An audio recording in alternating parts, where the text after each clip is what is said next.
എനിക്ക് തോന്നുന്നു ജോഷിയച്ചൻ ഇരിക്കുന്ന സമയത്താണ് ഇങ്ങനെ വിളിക്കുന്നത്. വന്ന് എനിക്ക് തോന്നുന്നു ജോഷിയച്ചനൊക്കെ ഉള്ള സമയത്ത് കുറച്ചും കൂടി യൂത്ത് POC ബന്ധപ്പെട്ടുകൊണ്ട് വർക്ക് ചെയ്യുന്ന സമയമായിരുന്നു.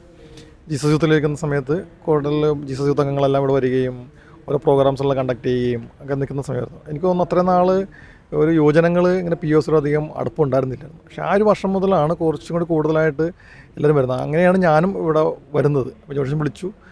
അങ്ങനെ ഇപ്പോൾ നടന്നുകൊണ്ടിരിക്കുന്ന ലോഗോസ് ക്വിസിനകത്ത് ഒരു സ്റ്റേജ് പെർഫോമൻസിലൊക്കെ മാറുന്നുണ്ട്, ഒരു കോമ്പറ്റീഷൻ സ്റ്റേജിലൊക്കെ വരുന്നു. അപ്പോൾ അതിനെങ്ങനെ നമുക്ക് ഡെക്കറേറ്റ് ചെയ്യാൻ പറ്റും ചോദിച്ചപ്പോഴത്തേക്കും അതിൻ്റെ തീം എന്താണെന്ന് ചോദിച്ചിട്ട് ആ തീമിനനുസരിച്ചുള്ള ഒരു ബാക്ക് ഡ്രോപ്പ് സെറ്റ് ചെയ്ത് കൊടുത്തായിരുന്നു.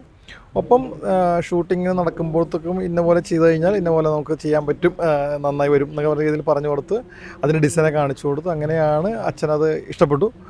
അങ്ങനെ അച്ഛൻ ബാക്കിയുള്ള ആൾക്കാരുടെ ഡിസ്കസ് ചെയ്തതിന് ശേഷമാണ് ഈ ഒരു പ്രോഗ്രാമിൻ്റെ സ്റ്റൈലിലോട്ട് അങ്ങനെ കടന്നു വരുന്നത്. പിന്നീട് ഓരോ വർഷം കഴിയുമ്പോഴും അതിന് കുറച്ചും കൂടി മാറ്റങ്ങൾ വരുത്തിക്കൊണ്ട് അല്ലെങ്കിൽ കുറേ എന്താ പറയുക തീമുകൾക്കനുസരിച്ചിട്ട് തന്നെ ആ സ്റ്റേജിൻ്റെ കളർ ടോണുകളും എല്ലാം മരുന്നത്തിൽ സെറ്റ് ചെയ്യാൻ സാധിച്ചായിരുന്നു.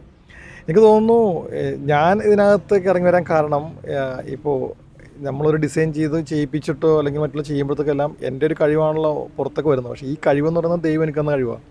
അതുകൊണ്ട് ആ കഴിവിനെ നമുക്ക് എങ്ങനെയാണോ ദൈവത്തിന് കൊടുക്കാൻ പറ്റുന്നത്, തിരിച്ചു കൊടുക്കാൻ പറ്റുന്നത്, അത് പല തരത്തിലായിരിക്കാം. അപ്പോൾ എനിക്ക് കിട്ടുന്ന ഒരു അവസരമായിട്ടാണ് ഞാൻ കാണുന്നത്.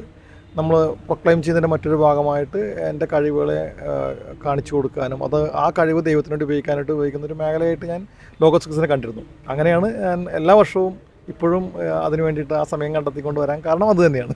തീർച്ചയായിട്ടും ഞങ്ങളൊക്കെ അത്ഭുതപ്പെടുത്തിയത് അതുകൊണ്ടാണ്. ഇതിന് കാരണം ഒരുപാട് ഹിറ്റ് സിനിമകൾ ജോസഫേൻ്റെ പേരിലുണ്ട്.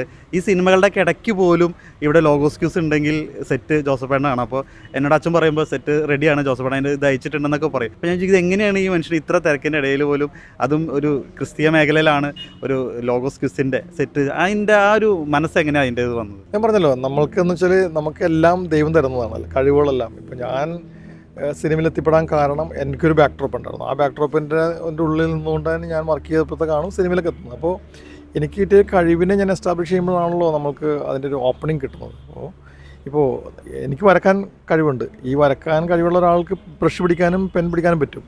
അപ്പോൾ അതിന് ഈ തള്ളവിരൽ ആവശ്യമുണ്ട്. ഈ തള്ളവിരലൊരു മുറിവ് പറ്റിക്കഴിഞ്ഞാൽ പിന്നെ എനിക്ക് ബ്രഷ് പിടിക്കാൻ പറ്റത്തില്ല, വരക്കാൻ പറ്റില്ല. അങ്ങനെ വരക്കാൻ അറിയാൻ പറ്റാത്ത ഒരാളെ സിനിമക്ക് ആവശ്യമുണ്ടാകത്തില്ല എന്ന് പറഞ്ഞ പോലെയാണ്. അപ്പോൾ നമ്മൾക്ക് എന്തെങ്കിലും ഇപ്പോൾ ഞാനിപ്പോൾ എൻ്റെ ഇത്രയും വർഷത്തെ എക്സ്പീരിയൻസ് വെച്ച് ഞാൻ പറയുകയാണ്, ഇത്രയും വർഷങ്ങളായിട്ട് എൻ്റെ കണ്ണിനോ കാലിനോ കാതുകൾക്കോ ഒരു കുഴപ്പവും സംഭവിച്ചിട്ടില്ലെങ്കിൽ ദൈവത്തിന് എന്നെ കൊണ്ട് എന്തോ ആവശ്യമുണ്ട്. അതുകൊണ്ടാണ് ഞാനും സമയം കണ്ടെത്തി ഇങ്ങനത്തെ ഒരു മേഖലയിലോട്ട് വരുന്നത്, അല്ലെങ്കിൽ ഈ ഒരു സമയം കണ്ടെത്തിയോട്ട് കർത്താവിന് വേണ്ടിയിട്ട് ചെയ്യാൻ പറ്റുന്ന സമയത്ത് ചെയ്തു കൊടുക്കുക എന്നുള്ളതാണ് ഞാൻ ചെയ്തത്.